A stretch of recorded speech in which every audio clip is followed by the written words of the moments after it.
ரமலான் மாதத்தின் சிறப்பு. நோம்பாளிகளின் துவா ஒருபோதும் ஏற்கப்படாமல் இருப்பதில்லை.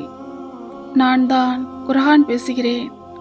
நான் உன்னை நேசிக்கிறேன், நீயும் என்னை நேசிக்க வேண்டும் என்று நான் விரும்புகிறேன். எப்போது நான் உன்னோடு இருக்கவே விரும்புகிறேன். இந்த உலகில் மட்டுமல்ல, மன்னரையிலும் உனக்கு துணையாக இருக்க வேண்டும். மறுமையிலும் உனக்காக நான் அல்லாஹுவிடம் பரிந்துரை செய்ய வேண்டும் என்று ஆசைப்படுகிறேன். என்னை நேசிப்பாயா? அல்லாஹுவின் அடியானே. திருக்குர்ஆன் நிகழும் நிகழ்ச்சியெல்லாம் அல்லாஹ்வின் அனுமதி கொண்டே அல்லாமல் வேறில்லை. மேலும் எவர் அல்லாஹ்வின் மீது ஈமான் கொள்கின்றாரோ அவருடைய இதயத்தை அவன் நேர்வழி செலுத்துகிறான். அல்லாஹ் ஒவ்வொரு பொருளையும் நன்கு அறிந்தவன். நாம் செய்கின்ற அனைத்து அமல்களின் கூலி எமக்கு உரியது. நோன்பை தவிர அது அல்லாஹுக்கு உரியது. 1000 மாதங்களை விட சிறப்புக்குரிய புனித லைலத்துல் கத்ர் இரவை அடைய அல்லாஹ் நமக்கு அருள் புரிவானாக.